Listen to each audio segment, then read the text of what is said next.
My wife's lover moved into our $5.4 million home the day our divorce finalized. You'll die poor and alone, she texted. That night my phone rang. The voice said, "This is the Pentagon. Your grandfather's classified mission has been declassified. The inheritance he couldn't claim for 60 years was worth $156 million. But the condition to claim it. You'll die poor," she texted hours later. Pentagon called about my $156 million inheritance. The cardboard boxes stacked against my living room wall looked like tombstones marking the death of my marriage. I sat on the floor, my back against the cold radiator, holding the final divorce decree in one hand and my phone in the other. The timestamp read 3:47 p.m., exactly 1 hour after Judge Morrison's gavel came down and ended 22 years of what I thought was love. My phone buzzed. Veronica, his name appeared on the screen against my better judgment. I opened the message. "Hope you enjoy your pathetic studio apartment. Theo Roland just moved his grand piano into your old music room. The movers said it's worth more than you make in 5 years, and we're converting your practice studio into his cigar lounge for someone who actually matters in this world." Another buzz photo this time, Roland standing in my home office, his Harvard diploma hanging where my grandfather Eugene's war medals used to be displayed. His smug face twisted into what he probably thought was a smile, but looked more like a predator, examining its prey. "You'll die poor and alone." The next text read, "Just like your grandfather, at least he had his precious secrets to keep him company in that nursing home. Do you have a violin and delusions of talent?" I was about to throw my phone against the wall, my arm already drawn back when it rang. Not a text this time, but an actual call. Caller ID made me freeze where a phone number should have been. There was just a string of zeros with a single one at the end. I stared at it for 3 rings, 4 rings, 5 on the 6th, my thumb moved on its own and answered. Theodore Eugene Brennan. The voice was male, crisp, military, precise. Each word enunciated like a bullet being chambered. "Who is this?" My voice came out rougher than intended, thick with the emotions I'd been swallowing all day.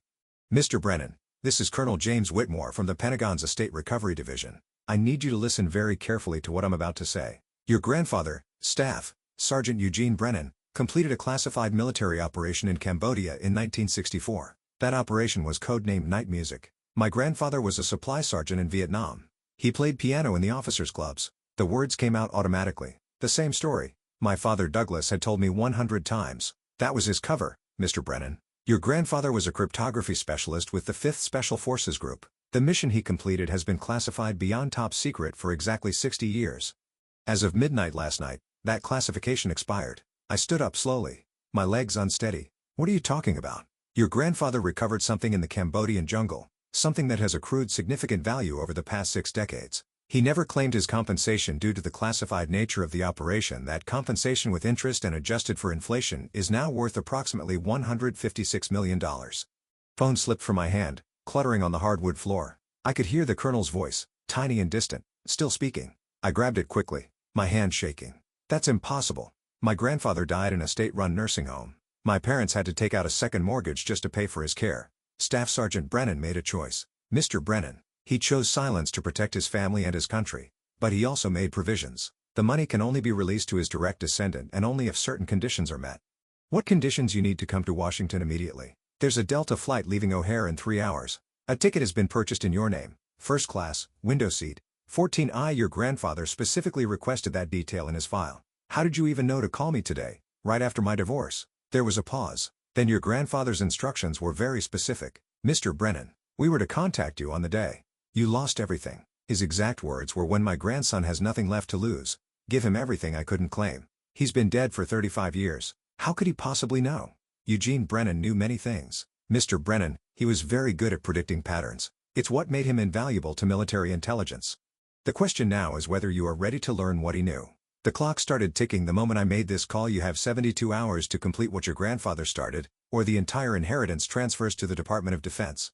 Through my window, I could see Lake Michigan in the distance, gray and choppy, like my grandfather's eyes. When he'd stare at nothing, lost in memories he never shared. I thought about Veronica's text, about dying, poor and alone. I thought about Rollins' smug face in my house. "Colonel Whitmore, what exactly did my grandfather recover in that jungle?" The answer to that question is worth $156 million. "Mr. Brennan, I'll see you at the Pentagon tomorrow morning, 400 hours sharp.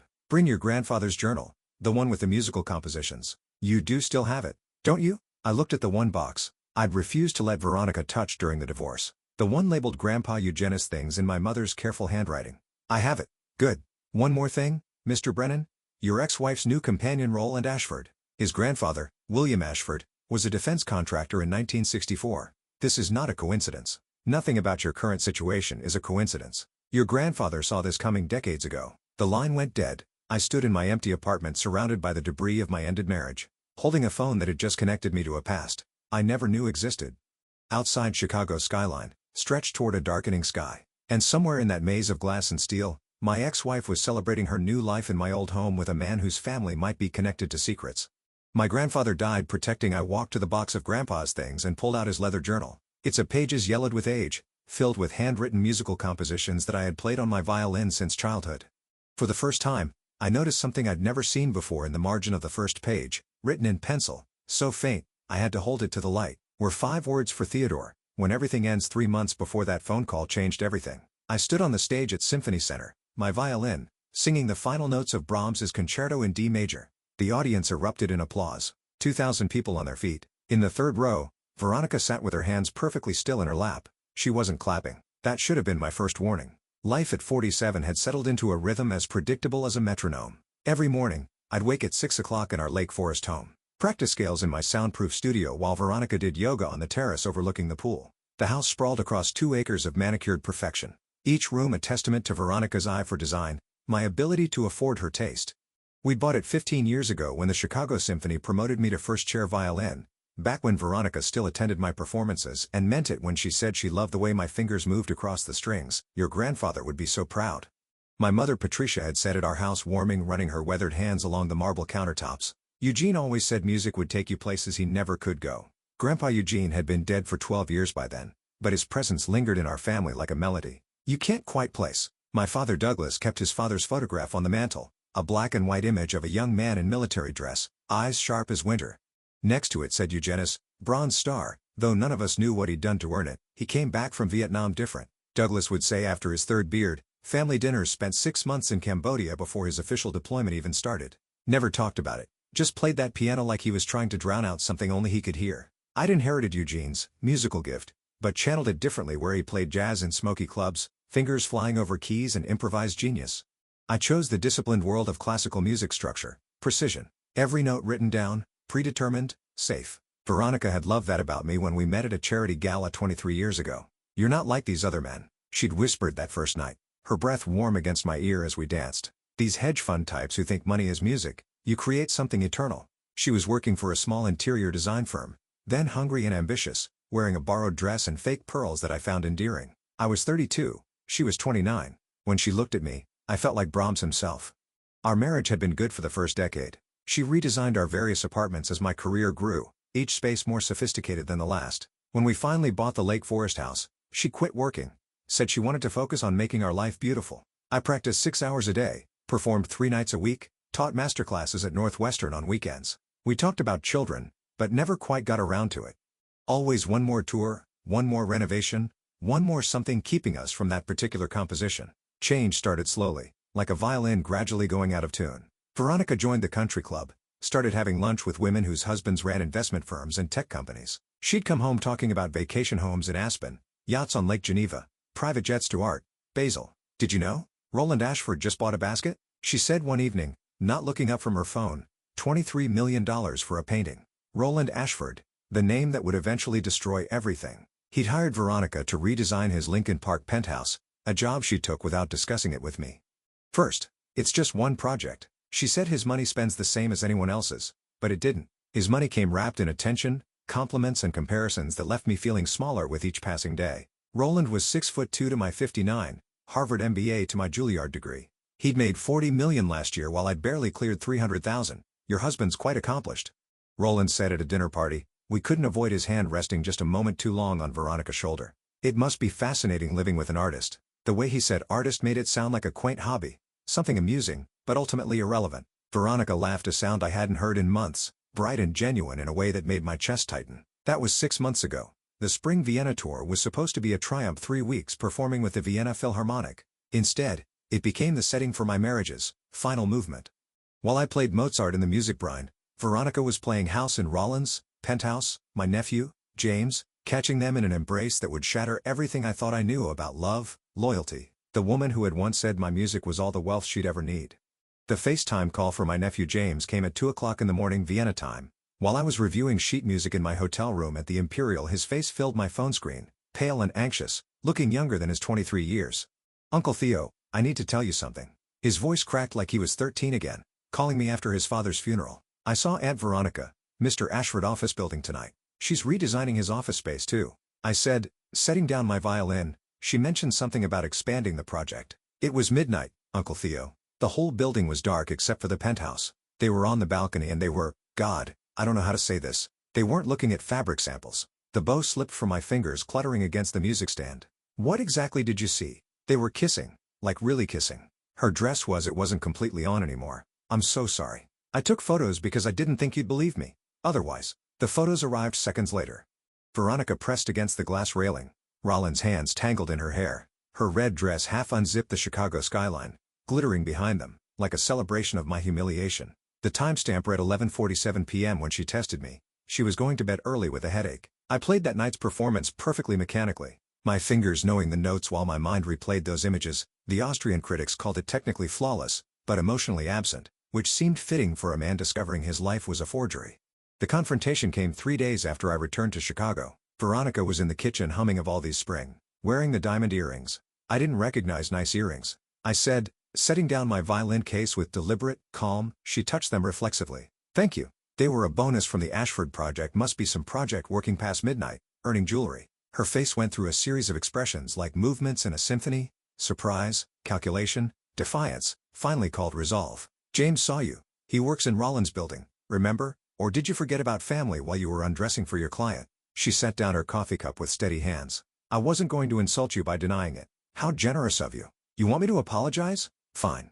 I'm sorry. You had to find out this way. But I'm not sorry, it happened." She stood smoothing her skirt with manicured hands that used to trace my face after performances. "Do you know what it's like being married to someone who loves dead composers more than living people? You spend 6 hours a day with your violin, Theo, 6 hours. Roland spends that time building empires. I'm a musician. This is what I do." "It's what you said. You loved about me." I was 29. I thought passion for art meant passion for life. "But you don't live, Theo. You just perform." Even our marriage became a recital, the same movements repeated endlessly. Roland shows me new worlds. "Last week, we flew to Monaco for lunch." "When's the last time we went anywhere that wasn't for your work?" "So you threw away 22 years for lunch in Monaco?" "No. I threw it away for someone who makes me feel alive." You want to know the difference between you and Roland? When he walks into a room, people notice. When you walk in, they might appreciate your talent, but nobody fears you. Nobody needs you. Nobody's life changes because Theodore Brennan exists except yours. My money changed your life pretty dramatically. She laughed, bitter and sharp. Your money. Theo Roland makes your annual salary in a week. That house you're so proud of. His wine cellar is worth more. You're a museum piece. A relic playing relics for other relics. The world moved on. You're still standing on stage playing music by men who have been dead for centuries. The divorce lawyer, she tired, was her father's golf partner, naturally. Illinois law favored the non-working spouse, especially one who sacrificed her career for the marriage. Papers were filed before I'd even processed what was happening. She wanted the house, half the retirement accounts, alimony that would cripple me, and maintenance of her established lifestyle. You'll keep your violin, her lawyer said generously, and one vehicle. Mrs. Brennan is being quite reasonable. My mother Patricia cried when I told her that woman never deserved you. My father Douglas was more pragmatic. Eugene lost everything too. Came back from the war to find his first wife had sold a family farm and vanished with another man. He rebuilt from nothing and died with nothing. I reminded him. He died with dignity. My father corrected.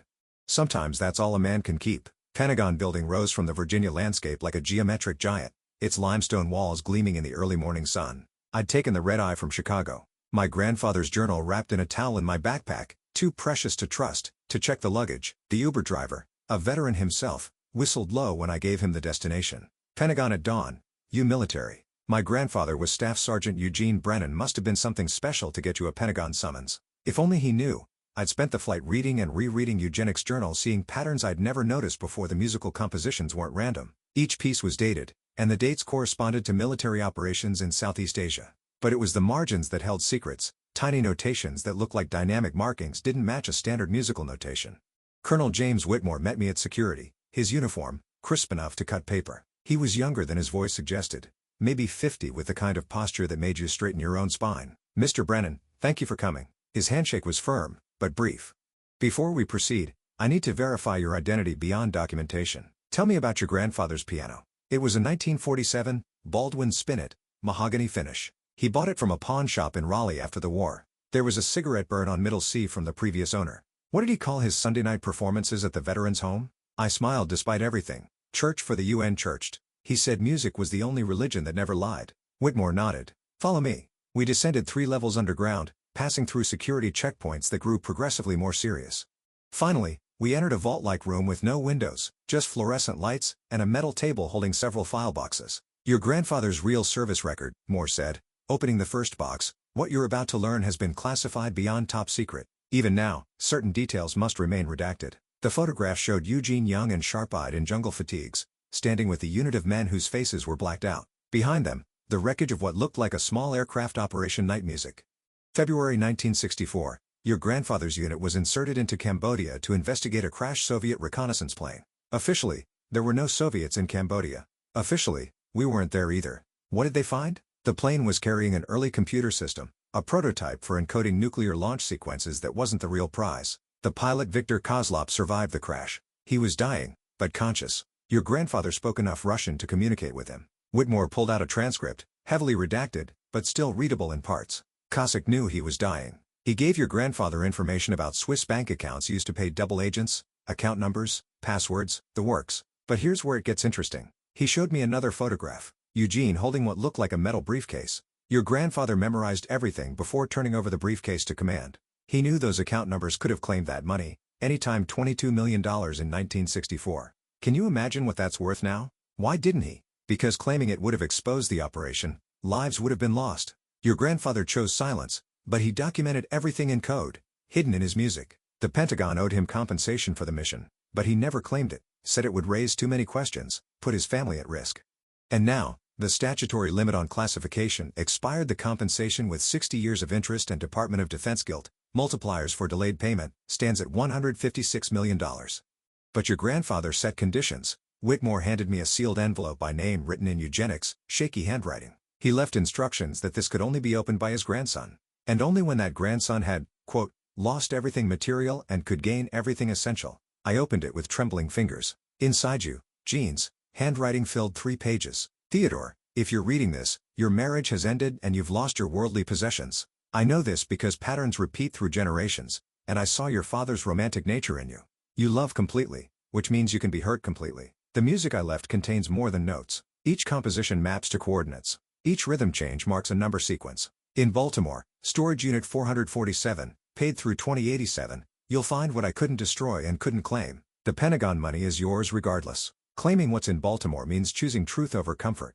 The Swiss accounts still exist, the money cleaned by time, but dirty in origin. Names are attached, powerful families who built fortunes on war profits. One name will matter to you personally. By the time you read this, you have 72 hours from when Whitmore called you. If you don't claim it, everything goes to defense. If you do, you'll have the power to correct historical wrongs or preserve historical lies. Choose wisely. Music like truth resonates across time. Your grandfather, Eugene, the storage facility in Baltimore looked abandoned from the outside. Its brick facade covered in decades of grime and graffiti.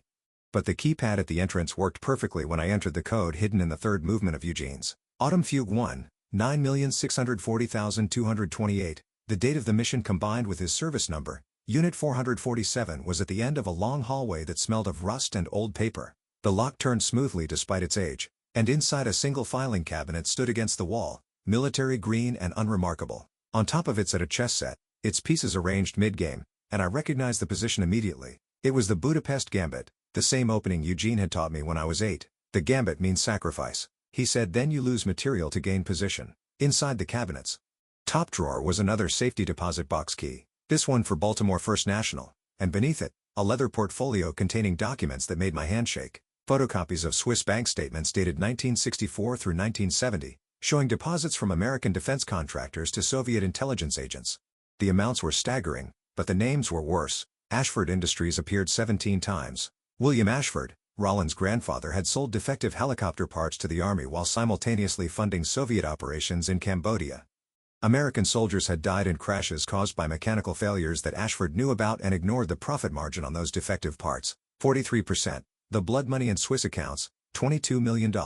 My phone rang. Unknown number. Mr. Brennan. The voice was familiar, but wrong. This is Roland Ashford. I understand you've been to Washington. How do you know that? The same way, I knew your wife was vulnerable to someone who could offer her more. The same way my family has always known about Eugene Brennan and what he took from that jungle. We've been watching your family for 60 years, waiting for someone to claim what doesn't belong to them. Your grandfather was a war profiteer who killed American soldiers. My grandfather was a businessman who understood that war is just another market. Your grandfather was a thief who stole evidence that belonged to the government. He documented the truth. Truth is what powerful people decide it is. Brennan, here's my offer. Take the Pentagon money and disappear. Leave Baltimore now. Leave those documents where they are, and you'll be rich enough to never think about Veronica or me again, or continue down this path and discover what real loss looks like. You're threatening me. I'm offering you the same choice. Your grandfather had silence and safety or truth and consequences. He chose silence. Be smarter than he was. The line went dead. I stood in that storage unit holding evidence of crimes that had built one of America's great fortunes and made my decision. I called Dennis, my cousin, the investigative journalist. Dennis, clear your schedule. I have the story that will define your career. The Baltimore First National Bank vault opened with ceremonial slowness. The safety deposit box was larger than I expected, and inside were the originals of everything in the storage unit, plus something more reel-to-reel tapes labeled Cause Law of Confession, and a second set of books showing where the Swiss money went after 1970. Roland's father had inherited the accounts, then Roland himself in 2018.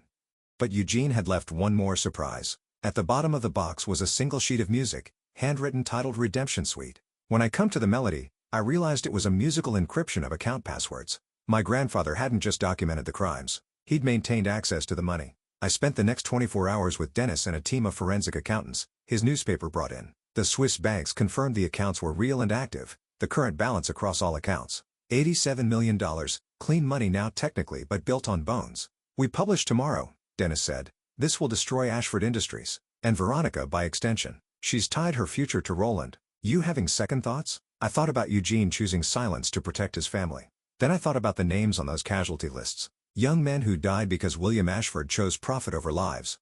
No second thoughts, but we do this smart: publish the historical documents first. Let the public connect the dots to the present. And the Swiss money doesn't go to me. It goes to a trust for the families of soldiers who died in helicopter crashes between 1964 and 1970. All of it. Every penny. I'll have the Pentagon compensation. That's more than I ever dreamed of. The blood money goes back to the families it was stolen from. Dennis smiled. Your grandfather would be proud. Maybe, or maybe he'd think I was a fool for choosing truth over safety. What do you think he'd say? I looked at the sheet music one more time, at Eugene's careful notations, his patient documentation of horrors he couldn't prevent, but wouldn't forget. I think he'd say the music was worth playing, even if the audience wasn't ready to hear it.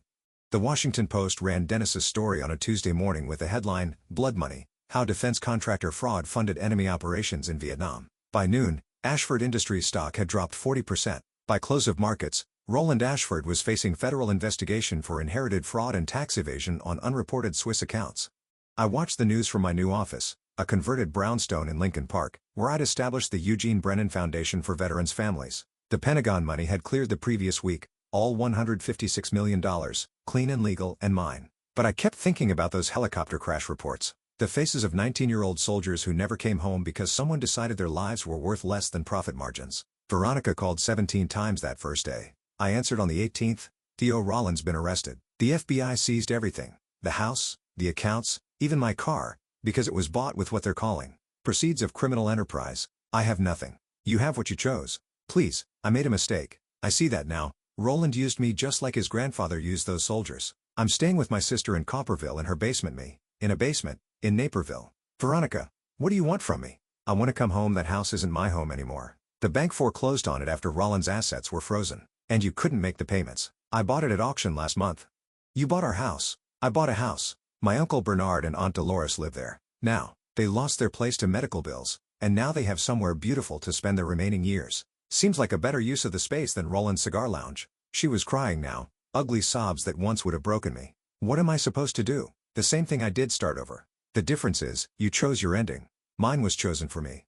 6 months later, I performed at Symphony Center again. Debut in my composition, Redemption Suite, piece Eugene had written but never performed publicly. The audience didn't know they were hearing encoded Swiss bank passwords transformed into melody, tragedy transformed into art. My mother Patricia sat in the front row, tears streaming down her face during the Adagio movement that contained the names of every soldier who died in an Ashford-supplied helicopter. The trust fund I established had already paid out $12 million to Gold Star families. Dennis won a Pulitzer for his investigation. Ashford Industries declared bankruptcy after the lawsuit started. Roland got 7 years in federal prison for tax evasion, the only charge they could make stick for inherited crimes. Veronica married her divorce lawyer 2 years later, practical choice that probably suited her better than marrying for love ever had. My sister Monica asked me once if I regretted any of it, which part, exposing Roland or losing Veronica. Both. Either you could have taken it all and stayed quiet. Eugene did. Eugene didn't have a choice. The world wasn't ready to hear the truth in 1964. He kept those secrets like seeds waiting for the right season to plant them. I just happened to be the gardener who inherited his soil. The real inheritance wasn't the money, though, that changed everything in practical ways. It was understanding that Eugene's silence hadn't been weakness, but strategy. He'd played a longer game than anyone realized, setting up the board so that 60 years later, his grandson could make the moves. He couldn't. I still live modestly. A 2-bedroom condo walking distance from Symphony Hall. I still practice 6 hours a day. Now I also teach free music lessons to veterans' kids every weekend. The foundation has expanded to include music therapy programs at VA hospitals, using Eugene's compositions to help soldiers process trauma he'd understood but couldn't discuss. Sometimes I play in nursing homes like Eugene did, and I always end with Moonlight Serenade in his modified rhythm. Most people don't notice the Morse code embedded in the melody, but occasionally, an old veteran will look up sharply, recognizing the pattern. Night music. One whispered to me once about night music. My grandfather knew, I told him. He made sure someone would remember. The truth about inheritance is that it's never really about money. It's about the stories we carry, the choices we make with what we're given, and the courage to play the difficult passages, even when our fingers shake. Eugene left me more than millions. He left me proof that patient justice might take 60 years, but it does arrive encoded in the rhythm of time itself, waiting for someone to finally play the right notes in the right order at the right moment. That moment, it turns out, was worth everything I lost to find it. If you enjoyed this story, please like the video and share it with someone who appreciates tales of justice and family secrets. Comment below if you've ever discovered something unexpected about your family's past.